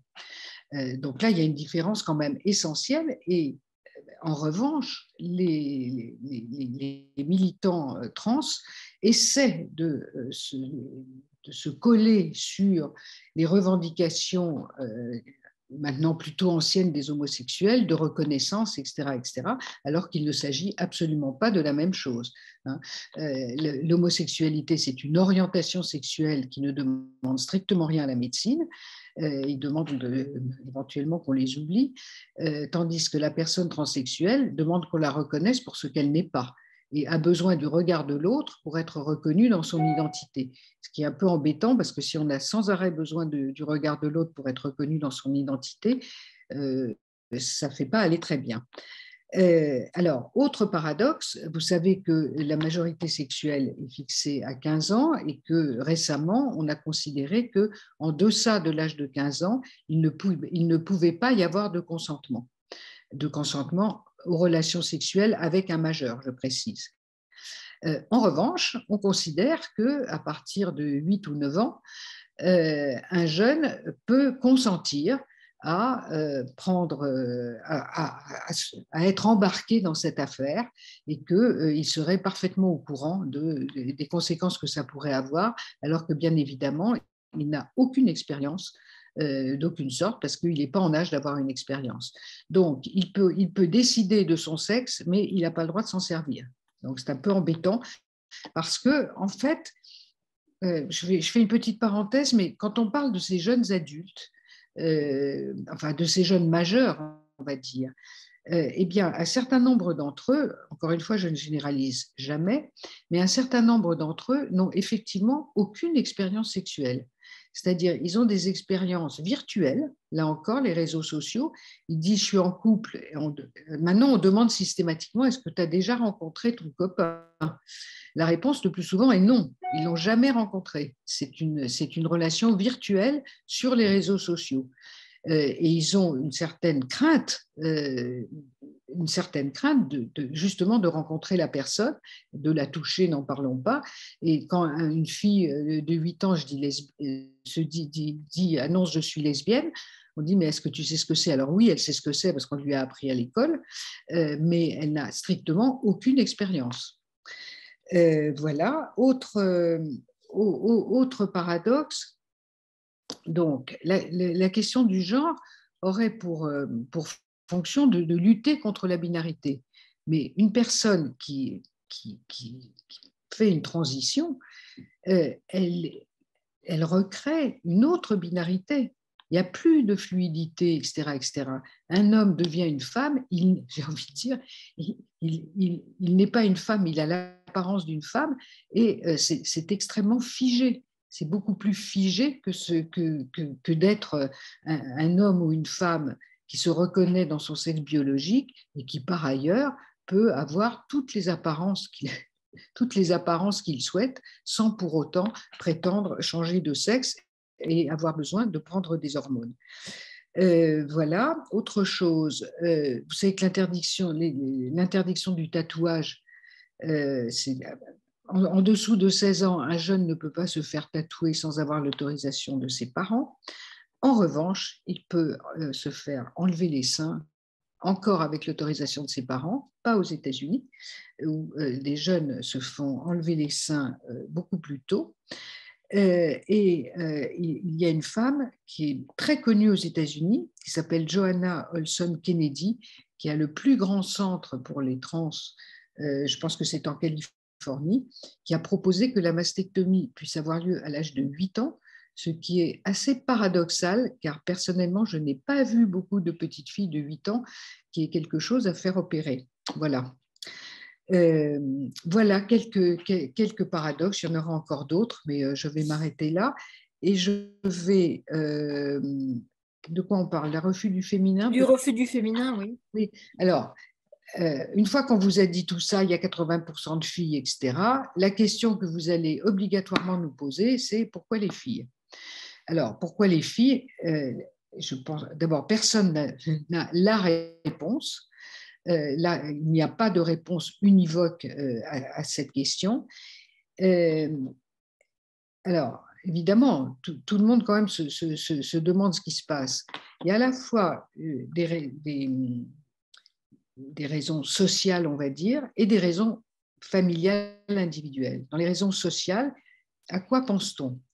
On pense par exemple que le fait que les femmes soient victimisées, on va dire, qu'on explique aux filles que quand on est une fille, on va obligatoirement se faire violer, que le patriarcat, en France en particulier, comme vous le savez, est absolument abominable, que tous les hommes sont des prédateurs, etc., ça ne donne pas forcément envie d'être une fille. À l'autre extrémité, vous avez ce qu'on appelle les femmes dites puissantes, qui sont des femmes voilà, puissantes, qui ont réussi, etc. C'est-à-dire que les possibilités d'identification pour les filles oscillent entre la victimisation et la puissance, d'une part, et d'autre part, alors toujours sur les réseaux sociaux, une image du corps de la femme qui devrait être parfait et qui peut être parfait sur les réseaux sociaux parce qu'on le modifie comme on veut, etc. Je veux dire, l'idéal qui serait soit d'être une victime, soit d'avoir un corps parfait, soit d'être une femme puissante, peut ne pas tenter beaucoup les filles. Alors, on a parlé, et ça c'est très important, la question de l'orientation sexuelle, c'est-à-dire les difficultés pour certaines filles de se déclarer homosexuelles, qui est, alors là aussi, qui est assez paradoxal, parce que lorsqu'elles l'annoncent à leur famille, les familles aujourd'hui, la plupart disent bof bof. C'est-à-dire, ça ne fait pas scandale quand une fille ou un garçon annonce son homosexualité. Encore une fois, là, je ne généralise pas, mais en tout cas, dans les familles qui nous ont contactés, il n'y en a aucune qui ait trouvé que l'homosexualité, c'était un problème. Mais ça peut l'être pour ces jeunes filles. Alors maintenant, quand nous les recevons dans nos cabinets, ces jeunes filles, là, on n'est plus dans les problèmes sociaux, etc., on est dans des problèmes familiaux. Enfin, des problèmes familiaux qui ressemblent beaucoup à ce que l'on voit avec l'anorexie mentale. La grosse différence, enfin, il y a des similitudes et il y a des différences. La principale différence que je vois, c'est que pour les anorexiques mentales, la question de l'orientation sexuelle n'est pas un sujet. La question de la sexualité non plus d'ailleurs. Ça peut venir plus tard, mais ça n'est pas un sujet. Voilà. Il n'empêche qu'aujourd'hui, ce que nous voyons apparaître, c'est que la fréquence des anorexies mentales serait plutôt en diminution, tandis que la fréquence des jeunes filles qui seraient transidentifiées serait plutôt en augmentation. Voilà. Il y a à la fois des similitudes et des points communs, sachant que pour les adolescents, à toutes les époques, les adolescents qui souffrent à l'adolescence trouvent dans la société une façon d'exprimer leur malaise. Moi, je vois un point positif là-dedans, c'est-à-dire je me dis, j'ai peut-être tort, que les jeunes qui ont aujourd'hui 7 ou 8 ans, quand ils seront adolescents, il y aura autre chose. Chaque génération trouve une manière de... Enfin, d'abord, j'espère qu'ils souffriront pas trop de leur adolescence et qu'ils auront compris que l'adolescence n'est pas une oppression, comme on essaie de le dire. Et donc, il va se passer autre chose. Donc, je crois il y a un très, très mauvais moment à passer qui risque de durer des années. Et nous espérons quand même que, alors que nous avons démarré en retard, que peut-être on va... et que les autres pays qui ont commencé avant nous font marche arrière, que nous espérons ne pas aller dans le mur comme l'ont fait les autres pays et pouvoir faire marche arrière un petit peu avant. En tout cas, c'est l'ambition que nous avons. Et pour terminer, je vous ai parlé des paradoxes et je vais vous dire juste un mot des amalgames. Ces amalgames, alors il y en a deux. Le principal amalgame, celui qui fait le plus de tort aux idées que nous défendons, c'est l'idée que c'est le mélange entre lutte contre la discrimination et protection des mineurs. Voilà, l'épisode de la DILCRA est à cet égard absolument révélateur. La DILCRA qui lutte contre les discriminations, c'est très simple, la DILCRA n'aurait pas dû s'occuper de nous. Nous sommes bien d'accord qu'il faut lutter contre les discriminations, ça n'a absolument rien à voir avec la défense des mineurs et le fait effectivement aujourd'hui de ne pas considérer que les jeunes sont autodéterminés et qu'ils ont tous les éléments pour pouvoir prendre une décision valable qui entraîne toute leur vie. L'autre amalgame, c'est l'amalgame entre offense et préjudice. Nous avons découvert, parce que nous y avions un petit peu pensé, mais pas trop, par exemple, que le titre de notre livre, La fabrique de l'enfant transgenre, est une offense. Et donc, ces jeunes se sentent offensés. Et déjà, ils se victimisent et maintenant, ils sont offensés. Écoutez, oui, il n'y a rien à dire, ils se ressentent offensés, donc il n'y a rien à dire, mais je considère que nous ne leur portons pas préjudice. De la même façon que quand Mme Rowling dit il y a des hommes et des femmes, et c'est tout, beaucoup se sentent offensés, mais je ne pense pas qu'elles portent préjudice. Et c'est un amalgame, je crois qu'il faut dénoncer et défendre. Voilà ce que je voulais vous dire. Céline, tu veux conclure? Je pense que oui, on va peut-être laisser la place aux questions. Voilà, On est dans les temps. On aurait pu continuer encore, mais je crois que c'est important d'ouvrir le débat et de laisser les personnes poser des questions. Oui, alors d'abord, merci Céline, merci Caroline pour vos interventions. Caroline, la dernière fois qu'on s'est vu, donc c'était lundi soir, je vous avais fait part de mon étonnement devant la réaction de Serge Effez, quand même un professionnel qui a pignon sur rue et qui s'est permis cette audace, savoir devant un symptôme, il n'interprète pas le symptôme, il le prend au pied de la lettre. Et il y a une question qui nous est posée par un de nos participants. Vous m'aviez dit que Serge Effez vous traitez enfin voilà, vous rentrez nous accuser de pratiquer des thérapies de conversion. Voilà, c'est très grave. Libération, dans un article de Libération. Ouais. Oui. Alors, donc une question qui nous est posée par un participant. Est-ce que vous lui parlez encore à Serge Effez? Est-ce que vous échangez avec lui? Écoutez, je connais Serge Effez depuis 35 ans. Nous nous sommes connus comme parents d'élèves. Donc, vous voyez, ça fait une paye. À part ça, nous n'avons jamais travaillé ensemble. Nous nous connaissions, je vous dis, comme parents d'élèves. Alors oui, nous avons même fait une émission où nous étions face à face, si je puis dire. Enfin oui, face à face. Et donc, alors, il n'avait pas encore l'argument thérapie de conversion. C'est venu après. Son argument était de me dire, Caroline, vous ne comprenez pas combien ces gens souffrent et combien il faut les aider. Et d'ailleurs, nous, à Paris, à la Salpêtrière, puisqu'il travaille à la Salpêtrière, nous sommes extrêmement prudents. Ne croyez pas du tout qu'on donne des hormones tout de suite, etc., etc. Ce à quoi je lui ai répondu, alors je ne lui ai pas dit mais je le sais, que certains parents qui nous ont contactés ne nous ont pas tenu exactement le même discours, mais surtout, ce que je lui ai dit et qui me paraît essentiel, c'est que la Salpêtrière n'est pas la France. Voilà. Et que si à la Salpêtrière, par miracle, parce que ce soit les Anglais, les Suédois, les Canadiens et les Américains ont appliqué le douche protocole et que seulement à la Salpêtrière et seulement en France, nous serions un petit village qui aurait résisté, ça me paraît un peu curieux. Et en tout cas, la Salpêtrière n'est pas la France. Nous voudrions savoir, et nous avons demandé une enquête indépendante pour savoir ce qu'il se passait dans tous ces services. Et par ailleurs, nous le savons par les réseaux sociaux, il y a sur ces réseaux sociaux des listes de médecins en ville qui reçoivent ces jeunes, je parle des mineurs, et qui donnent des hormones en 1 à 2 consultations. Et c'est aussi contre ça que nous luttons. Voilà. Et il faut savoir, un marché noir, hein, il y a un marché parallèle aussi des hormones, hein, en dehors même de prescription médicale. Hein. Voilà. Et ça, nos collègues le savent, c'est pour ça qu'ils disent qu'ils veulent aussi protéger ça.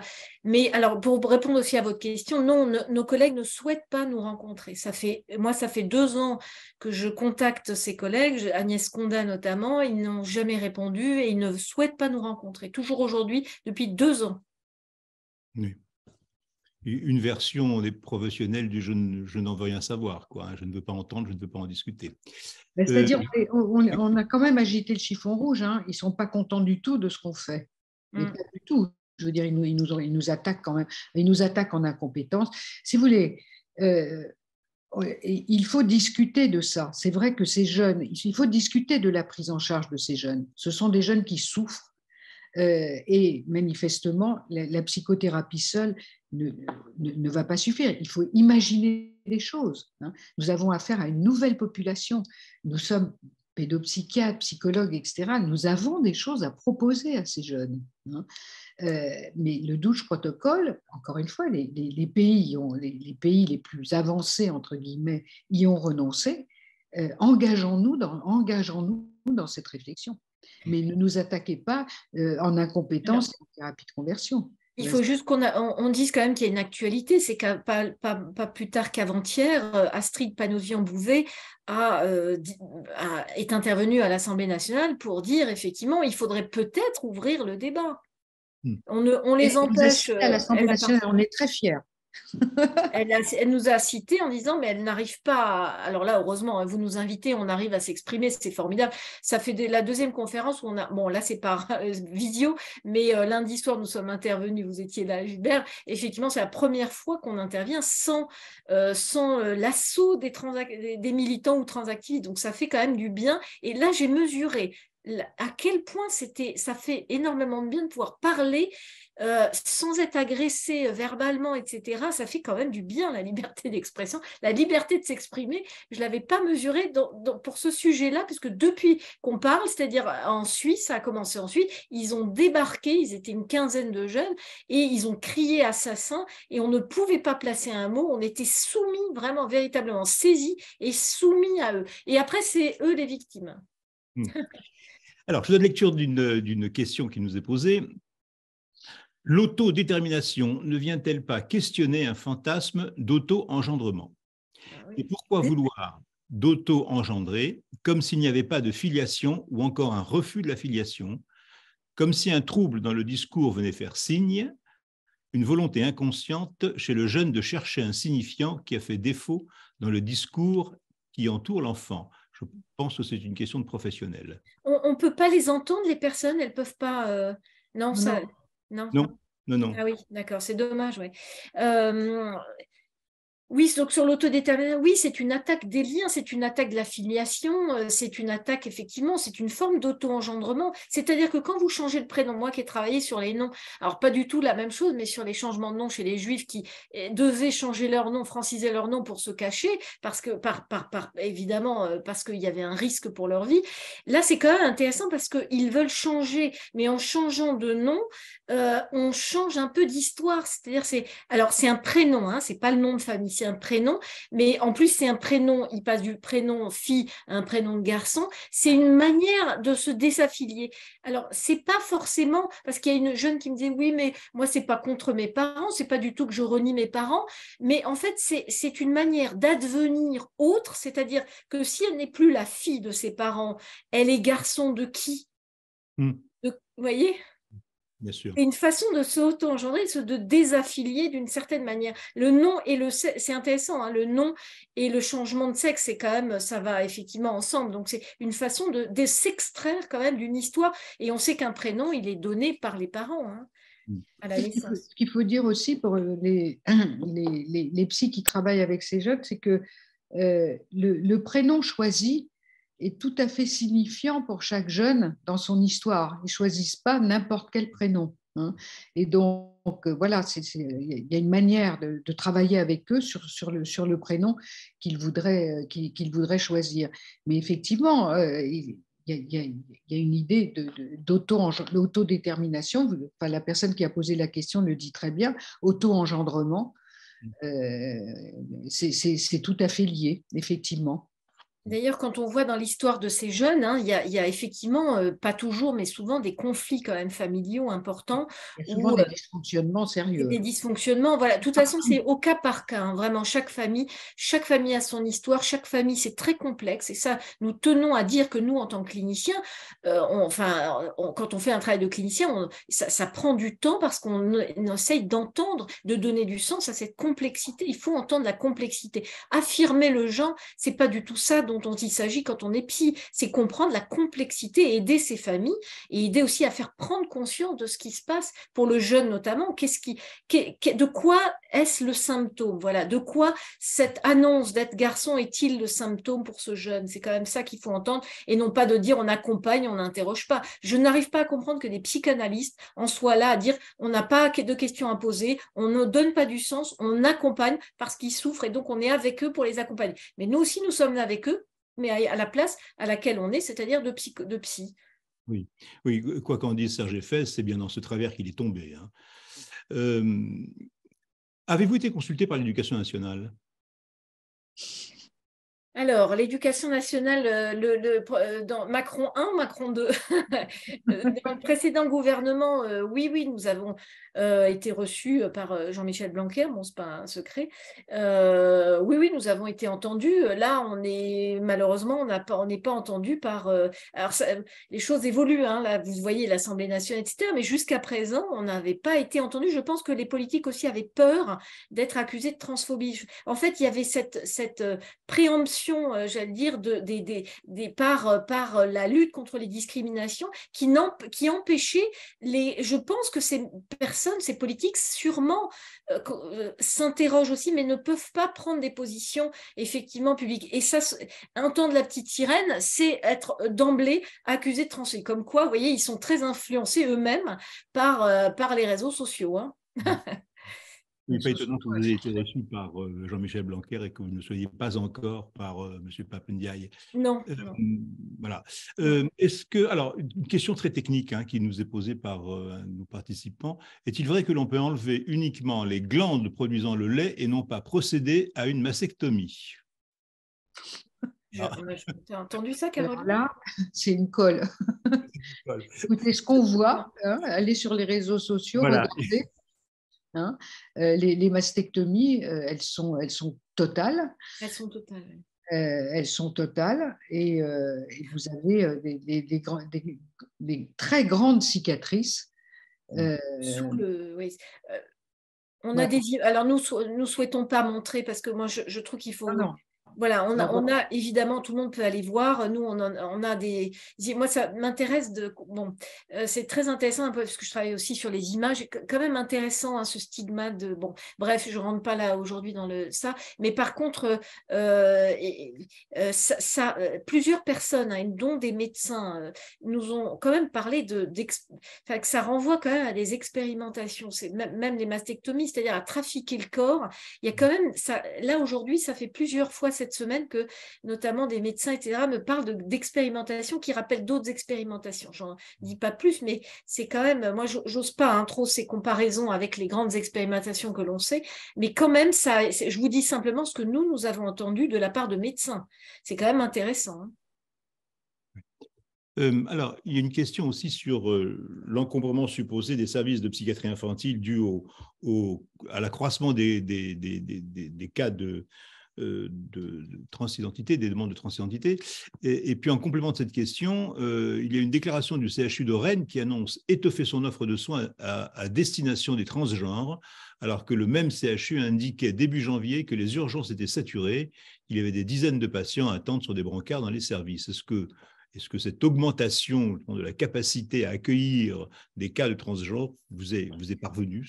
C'est vrai. Si vous voulez, la pédopsychiatrie, elle est pas sous l'eau, elle est au fond de l'eau. Voilà, donc là, c'est peut-être pas le sujet de cette soirée. Mais là, je suis en train d'essayer d'hospitaliser quelqu'un jeune, je veux dire, c'est absolument catastrophique. Alors, un certain nombre de services ont, à ma connaissance, à moyens égaux, hein, ils n'ont pas engagé plus de pédopsie, ouvert des consultations dédiées. Je pense quand même que ce n'est pas ça qui fait couler la pédopsychiatrie. La pédopsychiatrie, elle a déjà coulé. Voilà. Mais là, je crois et vous parliez des adultes, hein, Gilbert, c'est ce qui s'est passé à Rennes, là, parce que c'était aujourd'hui dans Brest, je crois. J'ai vu l'info. Mais ça, nous, on ne sait pas pour les. C'est une info c'est possible qu'ils aient ouvert un service, parce que en fait, ce qu'on a vu, c'est qu'en Bretagne, il y avait une augmentation d'une demande de mastectomie et de chirurgie. C'est vrai, chez les adultes, mais Je vous ai dit, on se centre, nous, déjà sur les mineurs, c'est pas mal. Mais vraisemblablement, j'ai vu ça, effectivement. Mais bon, j'en sais pas plus, moi. Et si vous voulez, l'impact, enfin, aujourd'hui, si vous voulez, on le sait, les ados vont beaucoup plus mal qu'avant le Covid, et donc les services sont sursaturés. Mais ce n'est pas les trans qui ont sursaturé les services, je crois qu'il faut, Non, non. faut pas les accabler non plus. Mais effectivement, il y a je veux dire, je pense que pour avoir un rendez-vous aujourd'hui, si vous voulez, ça a des effets pervers, parce que pour avoir rendez-vous aujourd'hui dans un service dédié, le premier effet pervers, c'est que dans un service dédié, vous allez tomber sur des médecins transaffirmatifs. Le deuxième effet pervers, c'est qu'aujourd'hui, effectivement, il y a beaucoup de monde comme partout, et que donc la durée d'attente, que ce soit dans un CMP ou dans un service dédié, elle est de 1 à 2 ans. Et donc, que font ces jeunes? Ils vont en ville ou direct sur les réseaux sociaux où ils s'achètent des hormones. Voilà. Donc, le fait que la pédopsychiatrie soit au fond de l'eau a des effets pervers à plusieurs niveaux. Alors, on vous demande de développer justement sur la question qui a été évoquée sur la manière d'effacer la différence des sexes.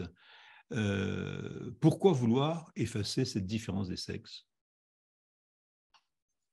C'est une bonne question. Allez. Ouais. Effectivement, c'est aussi s'affranchir des limites, s'affranchir des contraintes. Hein. Ça va dans une forme de progressisme, en fait. C'est ça l'idée, c'est sortir des limites. Bon, vous avez quelqu'un qui en parle en ce moment, c'est Paul B. Preciado, hein, qui parle de cette révolution des corps sans limites, etc. Nous considérons que ça va dans le sens du transhumanisme aussi. Hein, s'affranchir des limites non seulement des sexes, mais du corps. Je crois vraiment que ça, c'est une piste à pousser un peu de notre côté, c'est le transhumanisme. Et nous travaillons avec quelques collègues, que ce soit Jean-François Bronstein ou François Rastier, d'autres, qui effectivement ont développé, notamment Jean-François Bronstein dans son livre qui est remarquable, hein, La religion woke, il en parle. Voilà, mais c'est effectivement une forme... Quel individu, quel humain, là, que ce soit homme-femme, n'a pas un jour pensé qu'il n'était pas bien dans son corps, notamment à l'adolescence. Enfin, quasiment ou une grande partie des adolescents sont passés par là, par un corps qu'ils n'aiment pas. En fait, c'est pas changer de sexe. Ces adolescents, ils veulent changer de corps. Ils n'aiment pas leur corps. Et ça, je l'entends, c'est les seins, etc. Donc, c'est le corps, c'est pas seulement le sexe. C'est intéressant comment on a subsumé, effectivement, le sexe et le corps sous le genre. Vous voyez, on efface complètement le problème. Parce que c'est aussi, quel adolescent n'a pas rêvé de sortir de son corps, d'ouvrir son corps? J'ai entendu chez des adolescents qu'on reçoit qui ne sont pas du tout trans, ils disent j'aimerais, je pense à une gamine que je vois qui voulait ouvrir comme une fermeture éclair. Elle dit j'aimerais tellement ouvrir mon corps comme une fermeture éclair et sortir, qu'il y ait quelque chose de beau qui sorte. Vous voyez, donc c'est vraiment un fantasme, et c'est d'abord une douleur, une souffrance, et c'est aussi un fantasme d'être différent, d'avoir, je ne sais pas, un autre visage, une autre tête, etc. Et de s'affranchir de toutes ces limites. Mais ce qui nous fait humains, c'est nos limites. Nous sommes limités, nous avons des contraintes, et c'est ce qui nous fait hommes. Par contre, on a une puissance extraordinaire d'imaginer. Moi qui travaille sur les processus de création, je dis toujours, l'artiste est une figure trans par excellence. Et l'artiste, on peut tout lui accorder parce qu'il a cette puissance d'imagination. Et on peut sortir de toutes les limites par l'imagination. Mais il y a un réel. Voilà. Il ne faut pas oublier ce réel, sinon on perd les pédales. Et on perd complètement, il y a un risque aussi de folie. Hein. Oui, je crois qu'on peut dire aussi que là, on l'a articulé avec le transhumanisme, il faut aussi l'articuler avec le wokisme. On est bien obligé de passer par là, parce que pour l'idéologie woke, tout est domination. Et pour notre sujet, les enfants sont opprimés par leurs parents et ils sont opprimés par la puberté, hein, qui est aussi une oppression.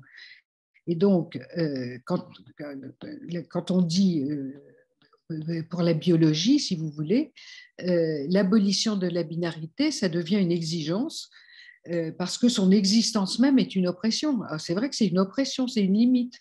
hein, et donc il faut exploser les limites. Donc c'est tout à fait branché sur le wokisme. C'est en ça que le livre de Bronstein est vraiment très intéressant, parce qu'il montre, si vous voulez, que dans le wokisme, donc le wokisme touche la race, les femmes et le genre. Et ce qu'il dit, lui, c'est que le genre, c'est la seule chose nouvelle dans le wokisme. C'est la seule chose nouvelle. La race et les femmes, on connaît, hein, c'est recyclé, etc., etc. Le genre, c'est nouveau. Et c'est justement par le genre que ça permet d'attaquer la science. Et vous savez que la science est attaquée pas seulement sur le fait qu'il y aurait deux sexes, elle est attaquée comme... Mais les mathématiques sont attaquées parce que les mathématiciens sont blancs, hétérosexuels et je ne sais pas quoi. Donc on arrive quand même à des aberrations certaines. C'est-à-dire la raison n'a plus droit de citer, hein, mais c'est bien par le genre que ces attaques sont les plus virulentes. Oui, c'est cette volonté de déconstruire sur le wokisme. C'est la volonté de déconstruction, déconstruire la race, déconstruire le sexe aussi, déconstruire le genre. Oui, ça, c'est tout à fait ça aussi. Je pense que c'est effectivement aussi une forme plus qu'un militantisme, hein, c'est vraiment une idéologie radicale à déconstruire l'humain. En fait, c'est ça. Et si vous voulez, alors si j'enchaîne sur ce que dit Céline, si c'est une idéologie radicale, hein, il faut embrigader les enfants. Toute idéologie radicale dont nous en avons déjà, sinon connue personnellement, mais entendu parler dans l'histoire, toute idéologie radicale doit embrigader les enfants. Donc on comprend que, en fait, si vous voulez, nous avions eu une certaine naïveté de nous dire, au moment où notre livre est sorti, on s'est dit, quand même sur les enfants, il devrait y avoir un consensus. Et on n'avait pas mesuré à l'époque à quel point, justement, sur les enfants, il ne peut pas y avoir de consensus. Alors, on le voit du côté des médecins. Ce qui nous surprend quand même, c'est à quel point les médecins eux-mêmes sont embrigadés. Le fait qu'ils ne veuillent pas discuter avec nous en est un signe. Et le fait que nous soyons empêchés de parler, etc., en est un autre signe. C'est-à-dire, ils ne peuvent pas transiger sur l'idée qu'on ne devrait pas embrigader les enfants. Tout le système risquerait de s'effondrer. Oui, vous venez de répondre à une question qui était posée par l'un de nos participants, qui s'étonnait de ce que vous n'ayez pas prononcé le mot wokisme pendant vos deux interventions. Oui, oui. C'est fait. Voilà, il était là.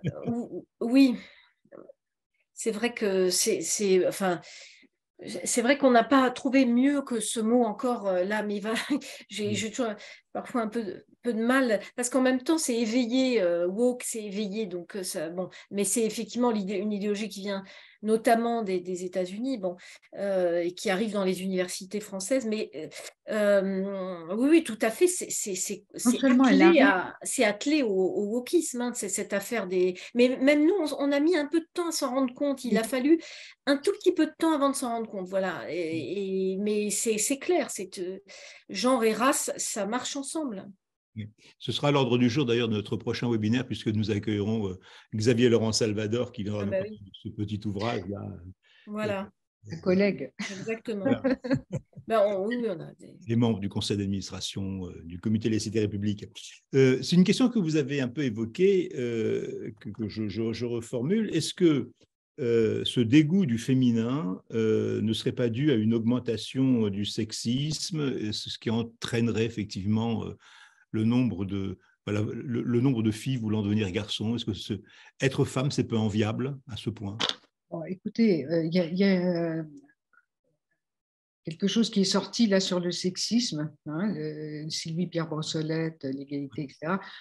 Je suis assez critique là-dessus. Je dois vous dire que le sexisme en France ne me paraît pas le sujet le plus grave que nous ayons à affronter.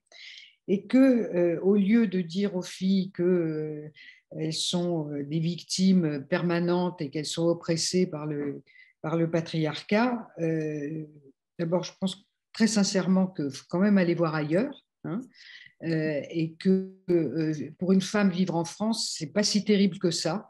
Et on ferait mieux de leur apprendre, elle ferait mieux de faire du karaté plutôt que de se plaindre. Voilà, je suis assez radicale là-dessus parce que je suis très énervée par ce discours victimaire concernant les filles.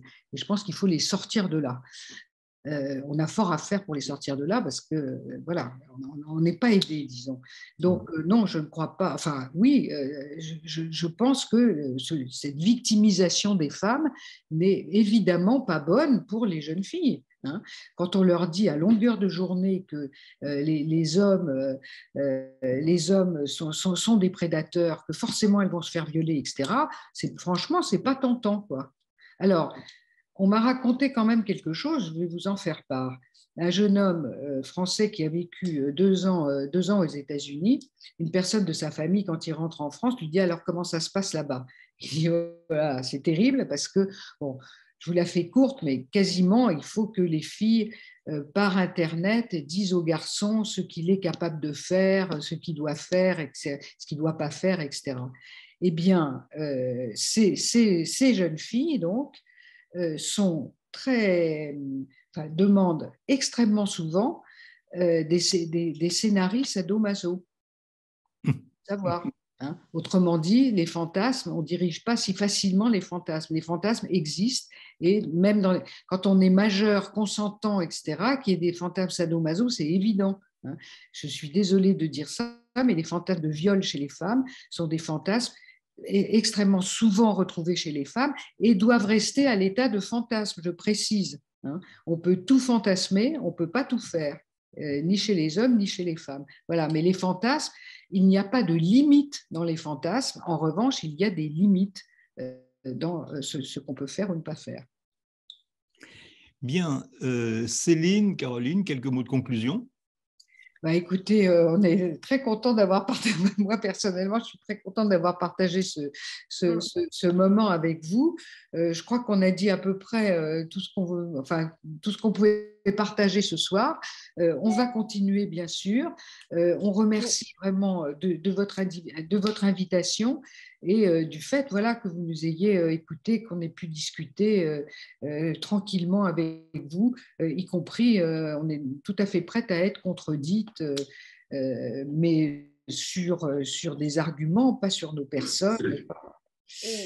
Et on se souviendra de vous parce que vous avez été là au moment de nos censures et de conférences empêchées. Vous avez été là, vous avez produit un communiqué, vous avez été là avec nous. Et oui, ça a été très important, hein, parce que franchement, être empêché de parler et ne pas avoir de soutien, ça aurait été très grave.